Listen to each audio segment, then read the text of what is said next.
So, after the exodus from X or Twitter, following Elon Musk's takeover, many professionals turned to LinkedIn for their daily dose of networking and news. But as user-friendly as it may seem, a successful LinkedIn presence cannot be built overnight.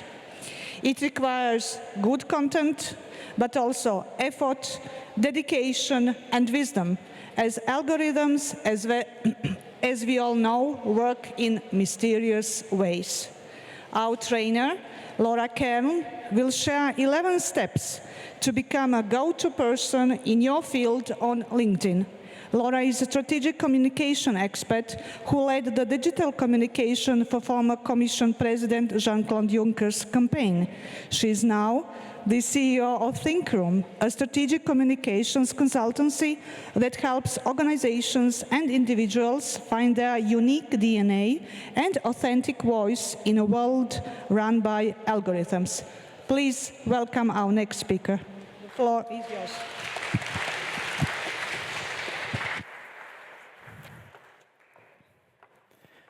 Good morning, everyone. Yes, it's still morning. Thank you for having me as your last session of these 2 days. This is not going to be a speech. I don't like speeches. I don't believe that you learn through listening, so it's going to be interactive, and therefore I would like to ask you to join in using this QR code. I'm using a tool called AHA Slides. It's like Mentimeter, but better, and to be honest, also cheaper. So that's always good, right? So go in and use the QR code, or go to ahaslides.com and use the code EQ12G. ahaslides.com EQ12G, or just simply use the QR code on your phone. I have to move to the left, people are saying, but it's also on both sides of this room on the screen if you can't see it. Sorry, yes, I was in front of the QR code. Very bad user experience for you there. Here's the QR code if you want to join. I will also make sure it appears on all of the slides. And to test if you were able to log in, I have to start with a very big question, because the one word that always comes up when I talk about LinkedIn is cringe. So I'd like to, just to get a feel of the room, I would like to ask you, do you think that LinkedIn is cringe? So, I don't understand why. Do you see, do you see the answers on your screen? Okay, so please vote absolutely, a little bit, or no. And let me know if you think LinkedIn is cringe or not. I don't understand why they're not displaying on the page, but we'll hopefully see your answers appearing. Might be slight internet issue. No, weird. I see 46 of you are logged into, 47 are logged into the screen. I don't see the votes coming in. Weird. Do you see the votes on your screen? So tell me, do you think LinkedIn is cringe? Sorry? A little bit. We still think it's a little bit cringe. That's funny, because even the New York Times thinks that we are now in LinkedIn's post-cringe era. And something that it quotes in its article says that it's really, really hard to attract people when you sound like a corporate drone. So you might still think of LinkedIn as a platform where people, say, oh, I found a new job and I really loved my old job, even though they were secretly fired, right?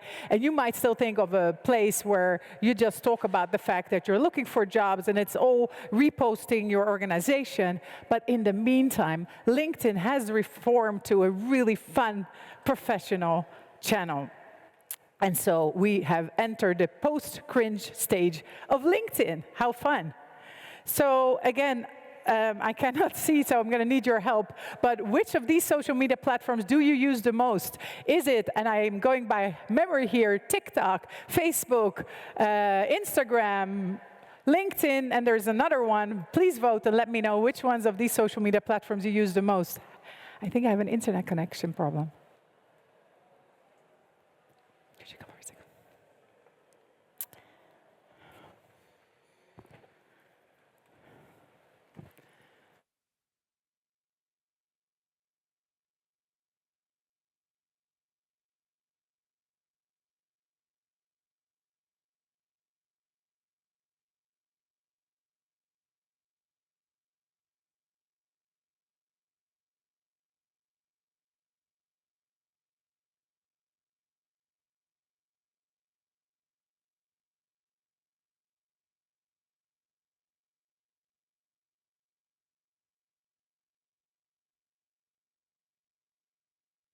And what was the outcome of my experiment here? I am gathering that is LinkedIn you use the most. Am I right? No? You don't have the answer either. I'm sorry, but there is no internet in this room at the moment, so that's why these things are not working. We're trying to have this problem fixed. In the meantime, I also want to tell you that LinkedIn is the #2 source for large language models. We spoke about AI systems before. We spoke about AI this morning. But where does AI get their information from? The #1 source is Reddit. The #2 source is LinkedIn. And for professional queries, it gets its information from LinkedIn. So that means that it's a very important place for you to put information on if you want your point of view to come across in the answers for professional information. I don't think it's still, I don't really know how to solve this at the internet. Excuse me? It's not working.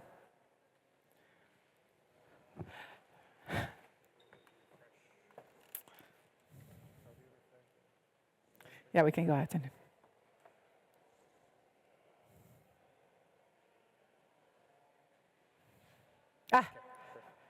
Oh, everyone's voted already. That's interesting. You've done the whole presentation already. Okay, LinkedIn is a little bit cringe. 10 people think it's absolutely cringe. Cool. I told you it's not cringe. So 19 of you think that you say that you use the LinkedIn. It's working again. Let's hope it stays this way, guys, and we get back on track. So 19 of you say LinkedIn is a platform you use the most. Of course, it also depends per country. There are countries that LinkedIn is not used as much, but most of professional world is now using LinkedIn. And as you can see, X, formerly known as Twitter, really went down after the Musk takeover. I also asked you, and I see if you haven't voted yet, please do so now.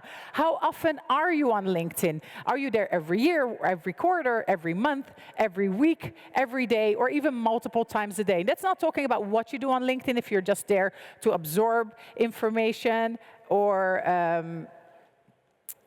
if you are there to also post. Just how often do you go and check things out? I see that most of you are there every week, and some of you, 8 of you, are even there every day, checking things out, potentially posting. So it is, even for this group, an important platform. Now, you may not know that LinkedIn was launched in 2003, a year before Facebook. It's one of the earliest social media platforms that still exists today. And is it even a social media platform, or is it something else altogether? And it wasn't looking so sexy. I don't know if it's looking very sexy today, but it's still going strong. And this is what I told you before, that it's the #1 most cited source in AI search, and #1 for professional queries. Now, let's go back to why you're here today. How do you get more traction? And for that purpose, I want to tell you a story. 365 days ago, a year ago, I wanted to get more traction on my own LinkedIn, because I had just opened my own company, the Think Room, and I thought LinkedIn is going to be the way to success. This is going to be the way. It was my second company, and I thought LinkedIn is going to be the way that I get clients, that I get assignments, that I get workshops. And so I started to post on LinkedIn, but my post had very little traction. I posted about everything that the Think Room could do, that I could do. I have 25 years of experience, so you can imagine that I posted about a lot of different things, from business development to AI. AI was very hot back then. Oh, it's still very hot today. Digital communication, internal communication, generative engine optimization, how to make yourself visible in AI systems, strategy, a lot of different things. Some of these posts got some good traction, other posts got no traction at all. I begged my friends, please leave a comment, because I saw that that would work. But there was no real life impact. Nobody would call me for projects. Nobody would ask me to give a workshop. Nobody would give me, there was no real life impact as a result of my post. I was posting frantically because I'm always a believer of, okay, if you just try hard enough, if you're just consistent, things will work. But this was the AI age. There was a tsunami of content. So what worked a couple of years ago, just consistency, didn't work anymore. So I thought, okay, you've done this for so many clients. Take a step back and ask yourself the hard questions instead of just randomly posting. And those questions are, what makes you different? What is the one thing that you should go deep about? What is the thing that people always come to you for? What makes you different than other people? And I kept going deeper and deeper. I also looked at things that I'd written before, words that I loved, words that I hated, authors that I admired, people's LinkedIn profiles that I thought, okay, that's really good, and that goes really far. And I turned it into a DNA key. That's a product that I now create for a lot of clients.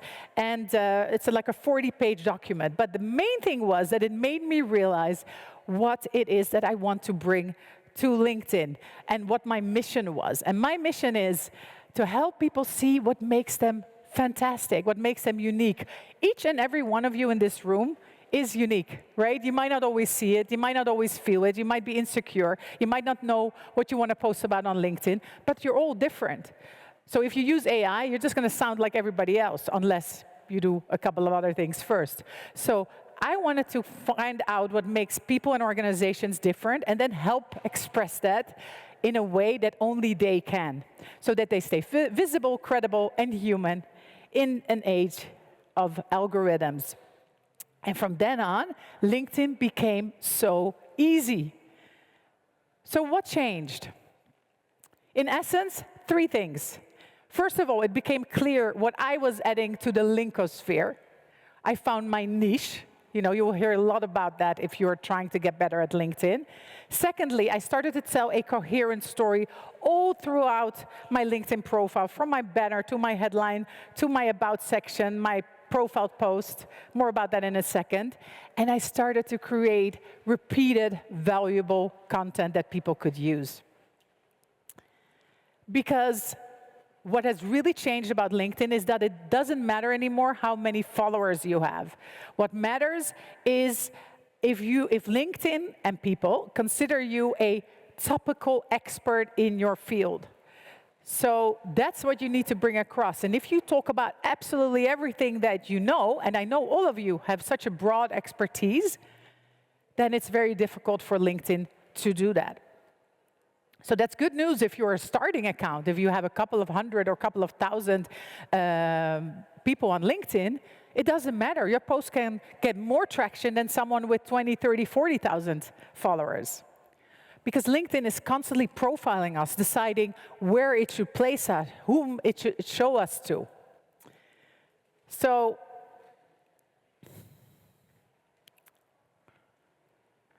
no, it's that.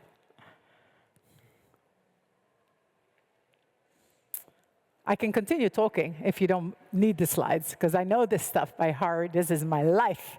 LinkedIn, by the way, 8 years ago, I was presenting an award, and I was saying how much I thought LinkedIn was cringe. So these words came back to haunt me, because now I love it. Should I refresh? I did. I already did. It's not showing. It should be working. There's internet. Haven't I read this before?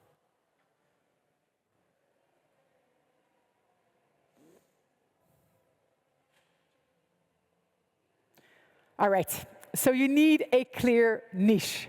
You need to explain to people what it is that you're bringing to LinkedIn. So not communication, but identity and visibility in the AI age, in my example. You need to make it obvious, and also where. So I always add Brussels to my post. Does that mean that I only get approached by people in Brussels, or even only shown to people in Brussels? No. But how can I possibly compete with the entire world? There are always other people who do that. So you make it easy for the algorithm what to show you to. And your niche is just a door to your house. You can give him the tour of everything else that you do later. I just don't do LinkedIn. I do a lot of different things. And when people come to me because they see a post on how to better write for LinkedIn, I explain them about our DNA methodology, about the AI visibility that we do. So LinkedIn just needs clarity, and it needs that repetition as well. And everything needs to tell the same story. Now, let's do a very quick audit. I will put the QR code, back.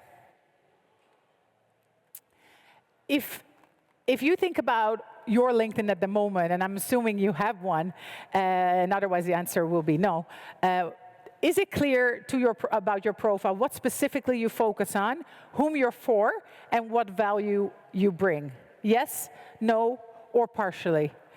5 people say yes, so I'm assuming that they have amazing traction, so congrats. Follow those people and learn. And most people say no, and some people say partially, which is normal. You probably know what you do, but there's still things to optimize, which is what we will be talking about. So your niche, but combined with your own unique voice in your words. For example, you can record your idea and ask an AI to transcribe it so you can find out what the words are that you always use and the expressions, and also write down what you really hate. I hate the word quietly because AI has put that into every single post, so I cannot hear it anymore, for example, is how people get to know you. By the way, if you're one of those people who is always overthinking their own posts, who is, give me a show of hands if you're always thinking, I should do something, I should be on a stage, or I should post, but there's always this inner critic in your head that is holding you back. A lot of you, right? Well, there's some research done on this, and there are actually 4 different people, 4 different voices that are holding you back from posting. The first one is the judge, and it's always criticizing you. That might be a voice from your past, maybe one of your parents that was always negative to you, but now it's your own voice. They say, what if people will laugh at this? What if everyone disagrees? You know, that's that voice. Then you have the protector voice. It says, if I don't post anything, I won't get attention. Then I'm not gonna, better to not take up space. Then you have the police voice, or the ringleader, and that is, okay, you're allowed to post, but only once you've taken this course, or only once you've gotten that promotion. So it's always giving you rules so that you're never ready and you don't have to do it yet. And then there's the neglector voice. That's for people, often in communication, who do the communication and the LinkedIn for their SecGen, or for their colleagues, or for somebody else. You're often also a neglector at home. You take care of everybody but yourself. But the problem with this is that in this age of AI, where a lot of people are losing their jobs, your personal brand is what is stable.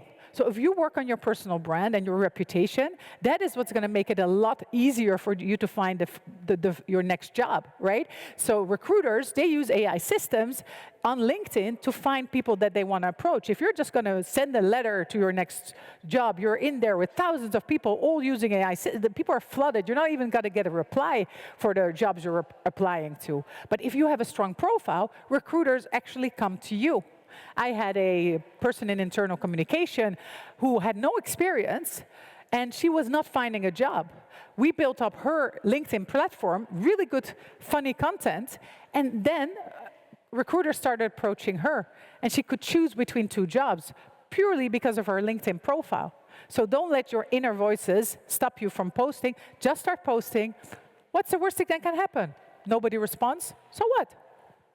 It's all data. It's all information. Step 2, once you've determined your niche and you overcome those voices in your head, is a coherent profile so that you tell a story everywhere. So just to look at my own profile, you have your banner at the top. I have a rotating banner because I pay for LinkedIn, even though LinkedIn should be paying me, to be quite frank. But that's your prime real estate on LinkedIn. Don't put a holiday picture there. Worse, don't leave it blank. Put a message there, like a strong message that explains to people what it is that they can come to you for on LinkedIn. Then the headline Headline is very important. The first 80 characters of your headline follow you around on LinkedIn. Whenever you post, whenever you leave a comment, people see those 80 characters. If it's something funny, if it's something different, then people might follow you straight from your comment, which is now possible, by the way. So you can just say, I don't know, your job. Well, if you have an amazing job and you rule a country, then maybe yes, but otherwise maybe put a message there. Then your About section. I see a lot of summaries of CVs there. You have your summary of your CV at the bottom of your LinkedIn. This should be either a fun story that tells someone something about yourself, or what you bring to the world, to LinkedIn, what people can expect from you there. Then the feature post. A lot of people don't use them. Those are like pinned posts on Instagram. You can put proof there. You can make it easy for people to book a meeting with you there. You can put, if you have your own coaching business, you can get people to book a coaching session with you there. There's a lot of things you can do, or if you have really well-performing posts or posts that you feel very strongly about, you can put them all in the featured section. And then, of course, your post and your comments. In your comments, comment about your niche. Give your added value. Don't be critical. Don't be mean to people. I had this person who was going around LinkedIn being nasty to everybody else. Yeah, that's not a smart strategy. That's not going to build your reputation, even though you might think you're super clever. But build relationships on LinkedIn. Otherwise, you're just a newspaper from the 30s, just pushing out one way and expecting people to respond. It's not going to work. Build relationships there. And very important point, I see a lot of people complaining about what they see on their feeds. And that's because LinkedIn has gone from showing you what your contacts are posting to what it thinks you might like. So if you post a lot, like me, about LinkedIn, it will show you all these other people who post about the same things. So I posted something that I thought was really clever. The next morning, I had 4 similar posts, one person from Australia, and I thought, did they all copy me? But some were posted even days before I posted my post. There was LinkedIn showing you other people, and I thought, you probably find this interesting, right? I didn't find it interesting at all. It made me feel really bad, like I wasn't original. But that's what LinkedIn does. So how do you change that? By training your algorithm. Every time you like something, you comment, you save, you forward it, you follow the person. Every time you see something you don't like, you unfollow, you tell LinkedIn, I don't want to see this, I don't want to see posts like this. So you do this for a week, and you will see a whole different feed. That's quite important, because otherwise it's no fun to be there. And why wouldn't you want to do things that are fun? A couple of do's. Everything is content. Don't overthink it. If you were on a panel yesterday and there was this question and you didn't answer it the way you wanted to, and you're in bed, you're like, that's what I should have said. Amazing. Write a post about it. You can either write a post and pretend that that's what you said, probably not a good idea, or say, this is what I should have said, or you can just explain the whole encounter. Everything is content, but only one idea per post. I make this mistake as well. We have so much to say, so you post 5 different things 5 different ideas in one post. Keep it simple and add things that are uniquely you. Because there's so much AI-generated content, people are craving authenticity, however much you might dislike that word. And then step number 3, create content that makes people remember you. So, and one thing. Make them remember you for one thing so that you get those opportunities. Because the goal of LinkedIn is not for you to talk and to just share information, but it's to get people to talk about you.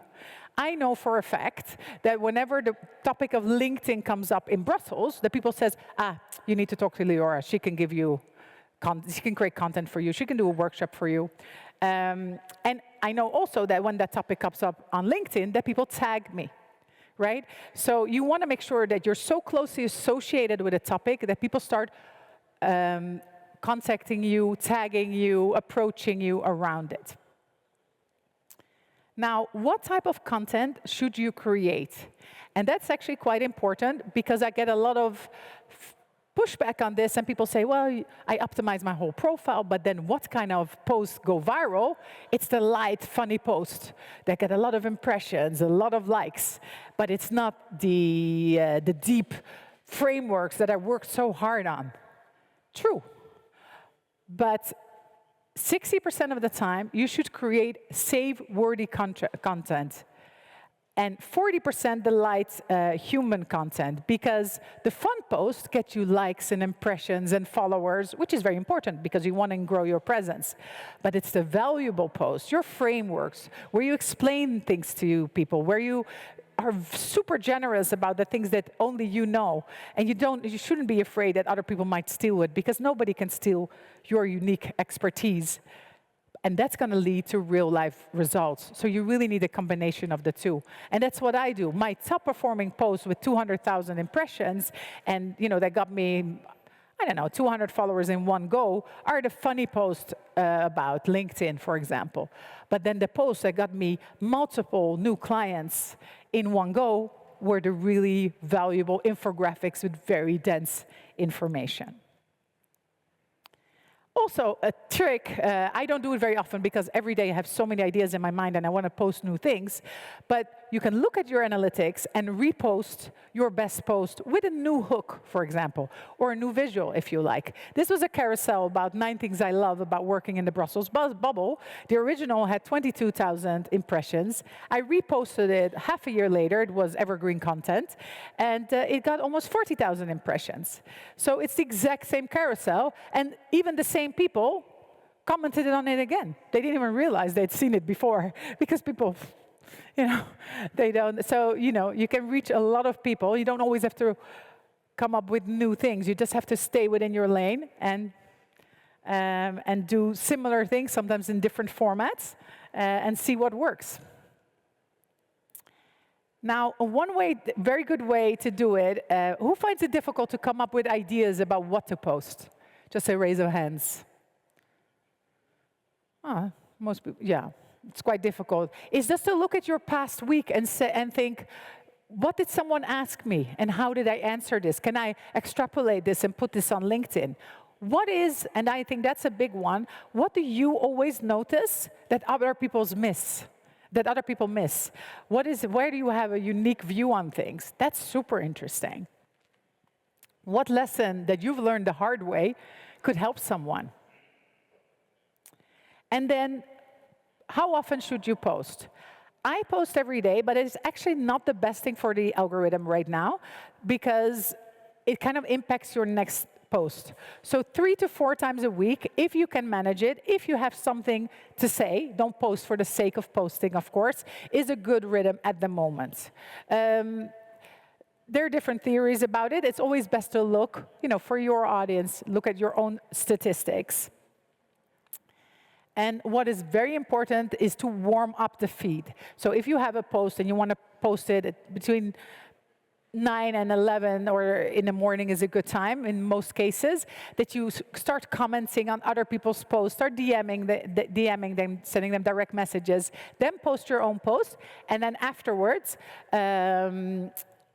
do the same. And of course, if people comment on your post, reply, make it a conversation.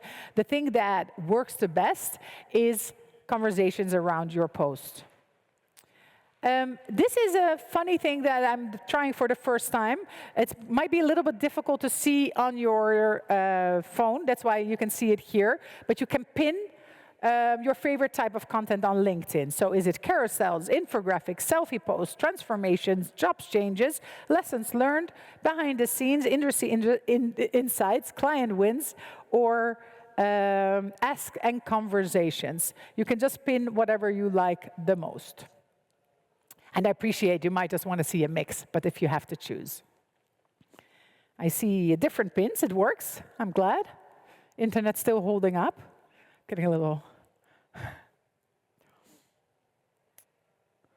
Okay, so there's quite a mixed bag. People still like to see job changes, some infographics. Infographics are among the best performing content right now. Why is that? Because dwell time is one of the things that, so how long people stay in your post is a very important indicator for LinkedIn to see if it's going to show it to more people. Now, an infographic is very dense. People are going to look at it longer, so people stay on the post longer, so that's why it works well. With carousels, we see that people often stop midway, and if a post is not watching it in its entirety, LinkedIn is seeing it as a flop, and so showing it to less people. That's why carousel at the moment are performing less well.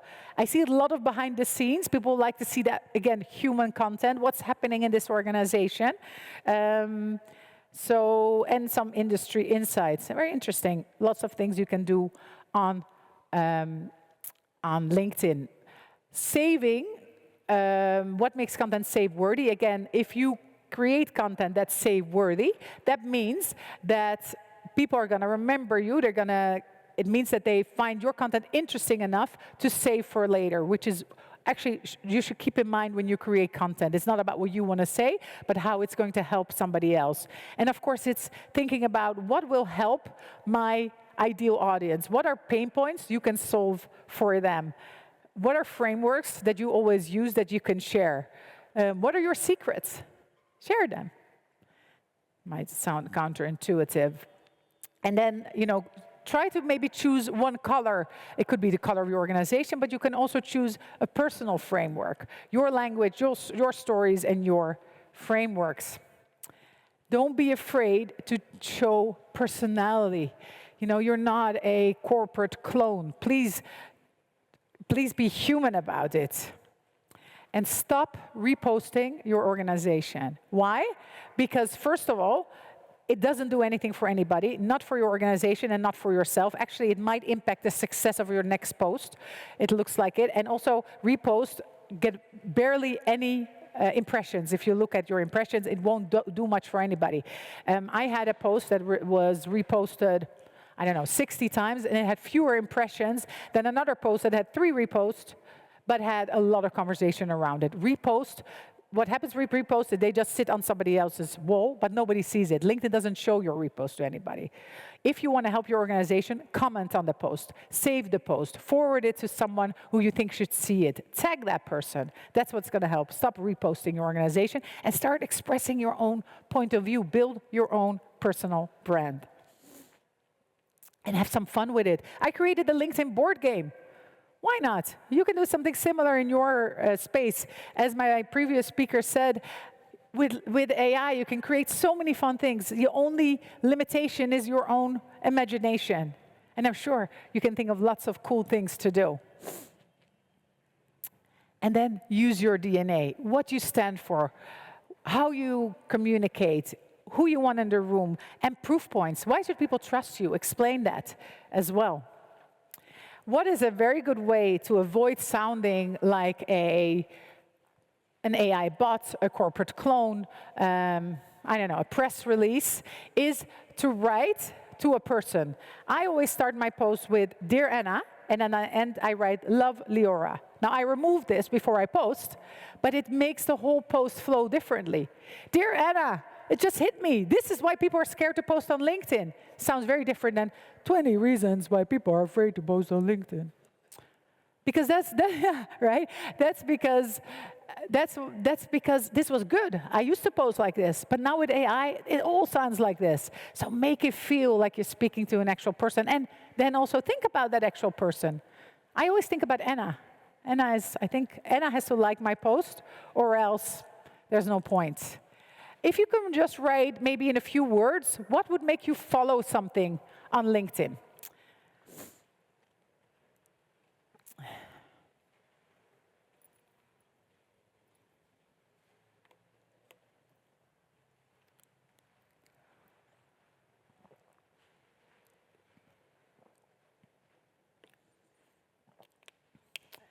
Their expertise, if they say interesting things, if you know them. If they're not too serious, and if they have informative but not too serious insights, an approachable character. So they have to show something of who they are, right? If they add value, if you know them, if they have a fascinating career, if you want something from them, okay. Knowledge sharing, sustainable mindset, Yeah, that's the photography and skills, the photograph, yeah. But it's also, LinkedIn has become a little bit Instagrammable, so the photos and the quality of the images does matter. You will see that the exact same post. So if you believe in a post, if you wrote something really good, but it got 0 likes, it might have been the timing. Sometimes my posts go out accidentally in the middle of the night. Now, LinkedIn says it doesn't matter anymore what time you publish, but it really does, because if I post something accidentally at 2 a.m., no engagement. So it can be the timing, but it can also be the visual. There can be really good text posts. They can work because you see more of the text, but sometimes a good Instagram-like visual can really elevate the quality of your post. So do think about this. Nice pictures, someone says. Clear explanations on the things you're interested in. If they write something interesting for me, yeah, expanding my network and reaching out for commercial purposes. The beauty of his face.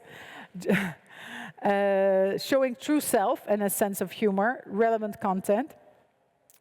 Absolutely. So think about this when you're creating your own content. Do all those things that you see here, are you applying them to your own LinkedIn profile? And as I said before, build relationships. And really engage on other people's posts. Because people remember people, and the easiest relationship builder is a useful comment. Now, a question on comments. What type of comments do you think matter? Is it any type of comments? Matter in the terms of impressions on your post. Because we know that if people leave comments on your post, it will help you get more impressions. But what kind of comments are there? Is it any comments, short comments, long, thoughtful comments? AI comments, or comments that spark conversations? What type of comments do most for your posts?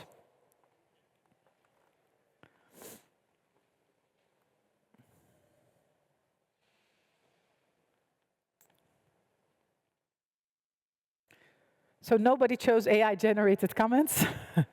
That's true. LinkedIn is now actually punishing you if you are using AI-generated comments. Not sure how, especially if you use special software to do that. They're really going after that. And the funny thing is that they're using AI to do so.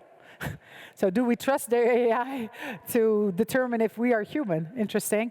But indeed, it is the comments that spark conversation. The more conversation around the post early on in the life cycle of your post, the more impressions it will get. So comments are king. It's also a very good place to test out an idea. I posted something about Grok. And by the way, the earlier speaker said that there's a bias in AI systems. That's true. The Washington Post said that all AI systems, including Grok, with the exception of Google Overview, are left-leaning. So I had a comment about that. It got 32,000 impressions. And then I turned that comment into a post. And that had another 21,000 impressions. So it's a very good way to see, is this something that people engage with, that people find interesting? And when you want to get a lot of impressions on your post, you can go to a big account of a person you like and comment early on in the life cycle. If you're the 1,000th person who comments on a post, your comment is not going to get a lot of visibility. But if you're there early, you say something interesting around your niche, it's a very good way for you to get followers from that specific post. And also, if you're a bit hesitant to post, commenting is a very good way to dip your toes in the water. And yeah, so keep it really centered around one idea and really pick a side in a comment. That really works. A quick way, if you're a bit hesitant, I'm not saying every single post should look like this, but this can be a good way for you to structure a post if you're unsure what it should look like, a valuable post, a personal hook, a promise, an explanation on why you're talking about this, you know, the proof point, I know this, a message, a short takeaway, and then a call to engagement. So not thoughts. Please don't answer your post with thoughts, or not a very clickbaity answer, but something that's going to spark a reaction. That can be a very good format. Now, at the same time, short posts will work really well, but that's more for the impressions, for the likes. This is when you really want to build your save-worthiness. Now, don't obsess about the success of every single post. You might have a post that does almost nothing. If that's the case, by the way, look at the amount of impressions that it had. If it had a very low amount of impressions, then it didn't have any chance. Then don't worry, then don't be stressed out about it, because it could just be that for some reason LinkedIn didn't show it to anybody. If it had a lot of impressions but a low amount of engagement, then you can analyze. But it's much better to analyze this at the end of the month. If you post only a few times a week, check once a month and try to spot patterns. What is working for your audience? What is not working? What was saved? What was forwarded? What gave you followers? If you have a business, what post led to actual clients contacting you? Do a deep analysis, and this is also where AI comes in very handy. You can download all that data and ask it to give a full bit of research to see what you should do more of, what you should do less of, what tone of voice worked, what kind of hooks. And by the way, AI is also very good at coming up with better hooks. Don't obsess over individual posts. Keep going. Never delete your post. That's actually worse for the algorithm. And why? You did something there. You did something good. If nobody replied, it doesn't matter. Now, what do you think matters most for reach? And this is a trick question. Likes, comments, saves, reposts with comments, reposts without comments, or dwell time?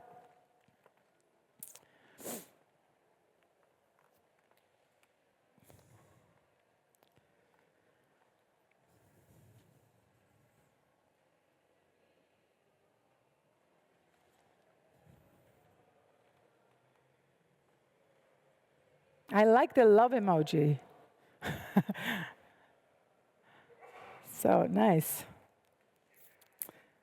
Yes, comments are very important, but it depends on what type of post it is. There are now 4 types of posts. 4 types of posts with 4 different lifespans. You have the rocket, and for that, you need a lot of conversation around your post very early on in the life of your post. So you need a lot of conversation, and it's usually around a controversial topic, for example, or something really useful. People start commenting. It goes up really fast. It has a lot of impressions, but it also dies really quickly. But you also have the builder. So it builds up more slowly, but it has a slightly longer lifespan, maybe up to 8 days. And then you also have the grower and the afterburner. For all these things, different things matter. For the grower and the afterbuilder, saves are very important. So you might have a piece of content that nobody comments on, but a lot of people are saving it. And all of a sudden, you see, it looked like it wasn't doing much. You didn't realize how many people were saving it. And then all of a sudden, you see the impressions rising. So if you see a post and it's not doing much, just give it time. Give it time and see what happens, and you may just end up with a post that stays alive for weeks and do really, really well. And keep the objective in mind. You want to be establishing yourself as the go-to person in your field in a specific place, and for that, it's most important that they save your content. So definitely don't only track followers, likes, and impressions, but track real-life results.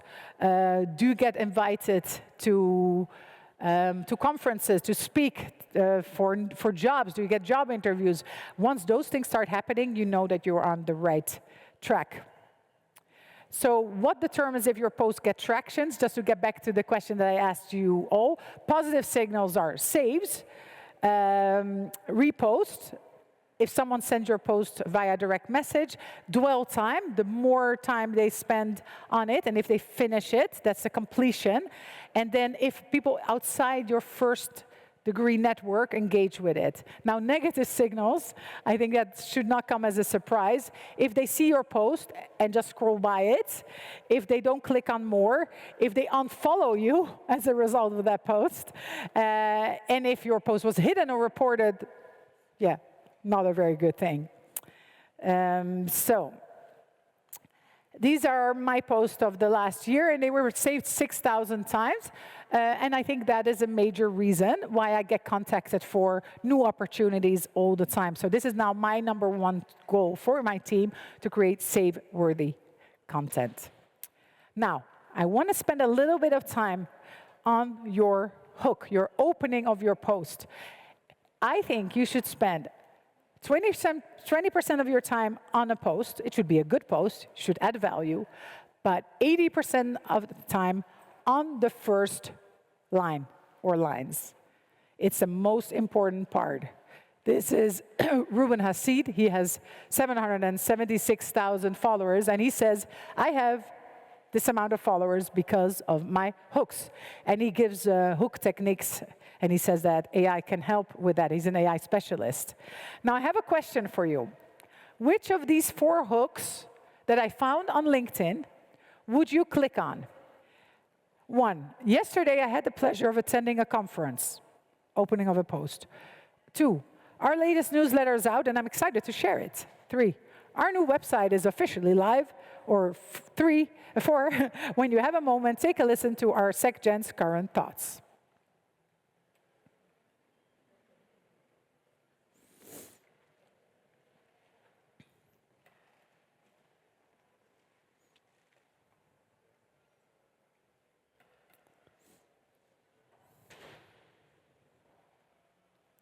To be honest, I hate all 4 of them. Because this is all about you. I launched a website. Our SecGen said this. I'm excited about the newsletter. Take something out. If you build a website because it can do something for your audience, explain that. Start with that. If the SecGen said something important, lead with that. Leave them guessing. Don't give it all away. But this is just like, I'm just like, scroll, lost me. And then there might be something so interesting in what the SecGen said. The website might be fascinating. But I'm already, that you launched a website is not news. It's not interesting, and so it's not a good hook, right? Your colleagues will probably like it. So an image, if you're on LinkedIn, stops the scroll, but only the hook makes them click on more. And that's the entire goal. If they don't click on more, all the effort you put into your post was pointless. They never even saw it. But of course, you have to deliver the post itself. If you have a fantastic hook and then the post is just nonsense, yeah, that's not good for your reputation either. Now, according to this bit of research, hooks in the first person work well. So I did this. This happened to me. Make it very personal, again, because of the AI, tsunami of AI content.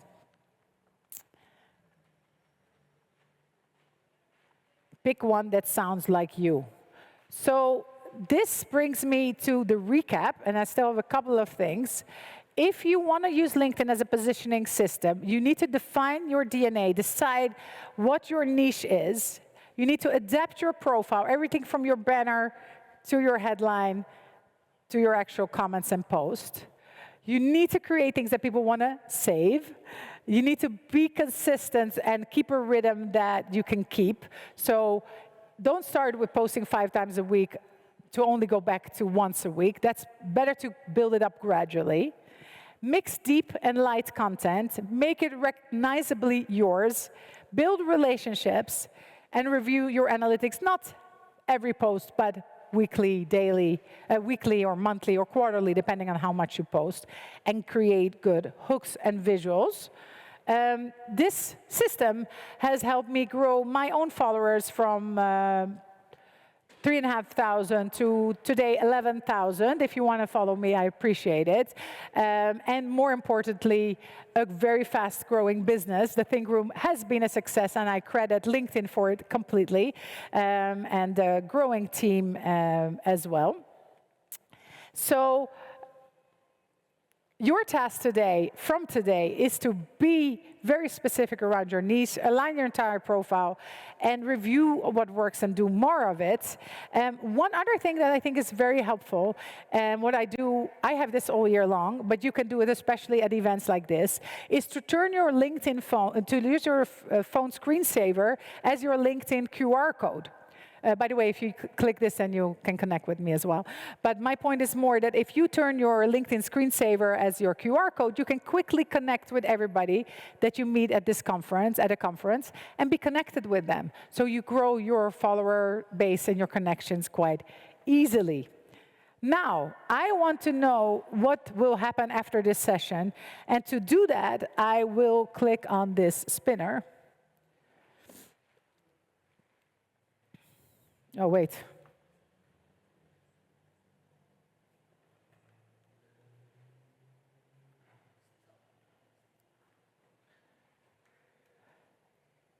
Okay, after this session, you will stop reposting your organization and start adding some spice to the feed. So that is excellent news. I'm very happy to hear that. Good luck with that.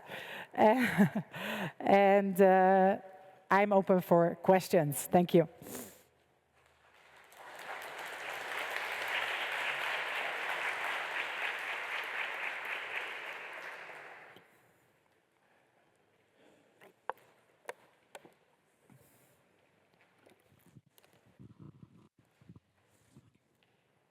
Hello, hello.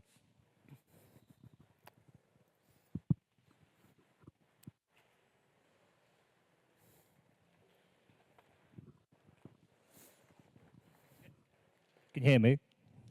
Yep. So thank you very much for the excellent presentation. I have two questions. Firstly, could you say about video posts, whether they perform better or worse than normal posts? And then secondly, I've noticed on LinkedIn recently you have sometimes posts from 3 weeks ago appearing, and they seem to be quite common these days. I wonder if you could explain a bit about why that is. Thank you. Yes, video posts at the moment are still, except for the ones pushed by LinkedIn about LinkedIn, are not performing very well. However, we do expect that to change. I mean, LinkedIn definitely wants it to change. It's trying to be like TikTok and YouTube.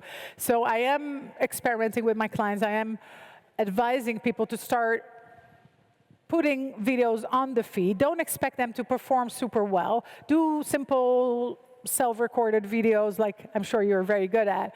And put them as part of the mix. If you don't post very often, I wouldn't, and unless you are like hyper comfortable on the camera, I wouldn't make that your only format.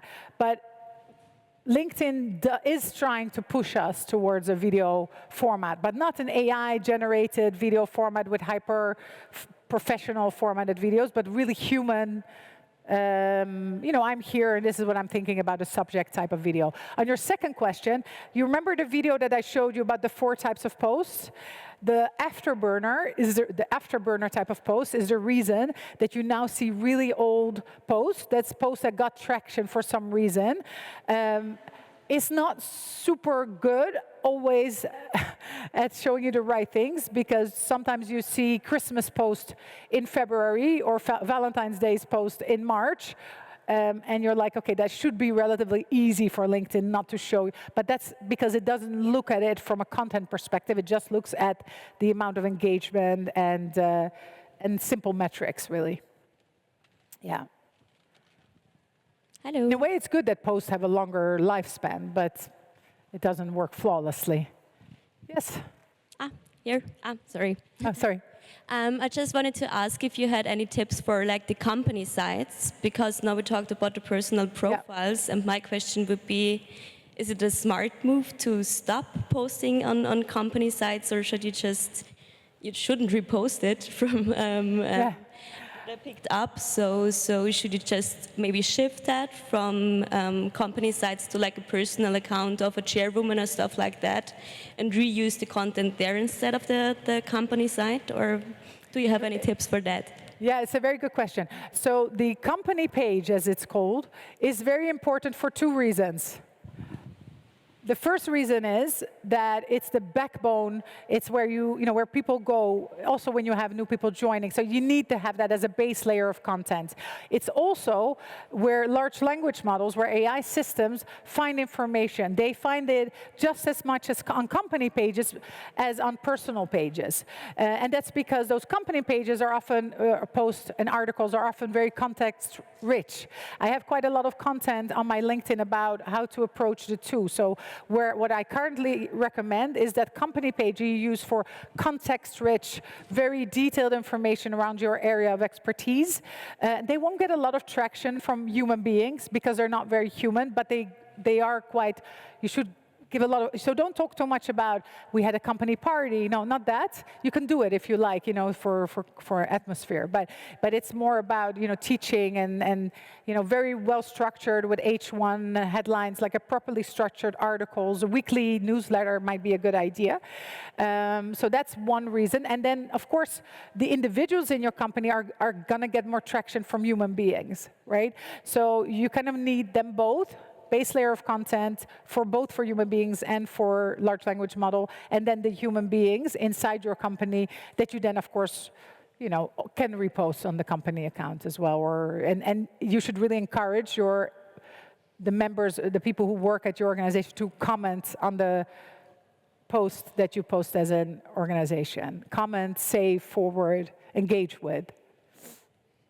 Although one thing that I didn't mention is that engagement pods are now no longer working and sometimes even punished by LinkedIn. So meaning if the same people always comment on a post, LinkedIn will see that as a negative factor. So before, you could have your entire organization comment on an import. If it's just one post, it's fine. But if you do it on every post, if you have all your friends, the same friends, always comment on all your posts, LinkedIn sees that is doctored, and so it doesn't like it as much. Hi, my name is Julia Neindam. I'm one of the ESC members from Denmark. I have a question for you, because a lot of us from the ESC, we are representing several different organizations. So we have the ESC, the EU, we could post about that. But we also have our home organizations, where a lot of us are like presidents of different organizations, very high up in different organizations. So we have the issue is, we're posting like maybe for 3 or 4 different issues, whatever we're doing back home or whatever we're doing in the EU. Should we have different LinkedIn profiles? Is it okay to represent 3 or 4 different things in your LinkedIn profile?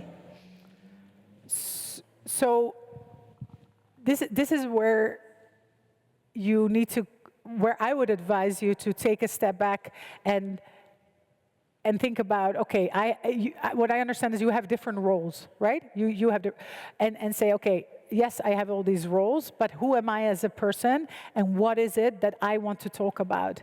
And then, of course, you do things for this organization, you do this for, but what is the common denominator that, so if you have different roles, you are not your role, right?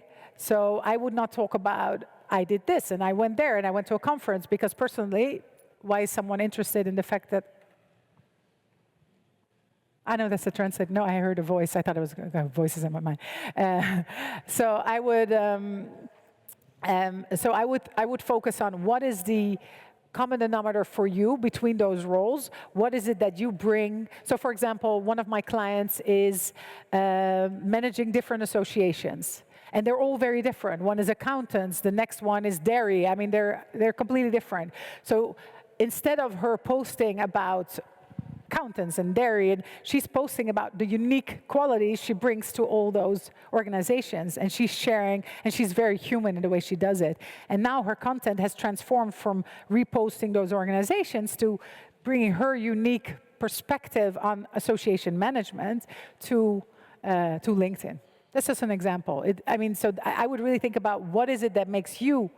Why are you doing all those different things? What brings it all together? And that can be your added value. That's how I would approach it.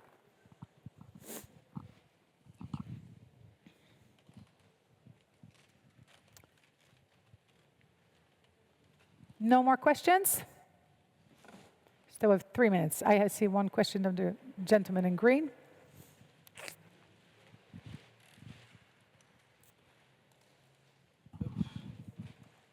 Hello, thank you for this wonderful presentation. How do you contact people on LinkedIn? What is the etiquette to, send messages, have a feedback, establish a meaningful contact with someone? That's something that we don't talk about often. And I do a lot of contacting and networking on LinkedIn, and obviously that's a huge question. Thank you. You're talking about direct messages as sales, let's say, yeah? Yes, and when you follow someone and you want him to follow you back, these kind of things. Just follow and follow back, yeah. I mean, in my opinion, the best way to go about it is to first build a relationship through commenting, through posting, to go to people's environment. I mean, it's not the fastest way, but it's the most intentional way. So if you think this is a good person that I would want to be in touch with, potentially do business with, that you go to their content, you comment, you engage with them, and then at some point you say, okay, shall we connect? We've been in touch so often, and they're very likely to say yes because we've already built that relationship. And then, maybe at some point there's a reason to take it to the DMs, you see? But I would never immediately go to the direct messages. But I personally never send direct messages. So there are others that make that their entire strategy. I prefer more in establishing expertise and then attracting the right clients. But it takes a couple of months to fully establish it. So you have to have that time. But it's a long-term strategy. All right. I think there's nobody else? We have 2 more minutes? No? All right, well, thank you. There's one, Sebastian in the corner has a question. I'm sorry, I'm a bit allergic to something. Thank you, Liora, for the presentation. I have a genuine question, which is one of the steps, or the first step that you recommended was to choose our niche. What if we want to develop more than one niche? Do you think LinkedIn penalizes you trying to talk about many different topics? For example, in my case, I talk about AI, but I also like mental health. But my mental health posts are really not traveling. Do you think like LinkedIn really tries to put you in one box and one box only? Yeah, this is the most recurring question I get from everyone. And by the way, if you don't follow Sebastian, you should. He has amazing content, and he doesn't get enough traction. Sebastian, maybe share your LinkedIn somewhere. But this is hard. I am now very closely associated with LinkedIn, and sometimes I think, well, guys, that's not all that I do. I have 30 years of experience in broad communication. But the thing is, once you get your LinkedIn up and running, then you can expand to other things. So for you, I think it's AI, right? That's what gets traction. That's what people associate you with. So if you go very deep on that, you get that traction going. At that point, you can expand and do more. But if you do too much too early, before it is, before LinkedIn gives you that attention, before people do as well, people get a little bit confused. What is he posting about? And people don't follow you or come to you automatically. LinkedIn doesn't give you the right attention. So start in a narrow way. Once you have that traction, you can venture out a bit more. And you can choose 3 topics closely associated. It doesn't have to be just one, but I wouldn't do too many things. It just doesn't work. That's what we see. It's always so tempting because you have so many different ideas, politics, AI, communication. I know you do, and they're all interesting. But try to go a bit more narrow for a couple of months, and then venture out after. All right. Thank you.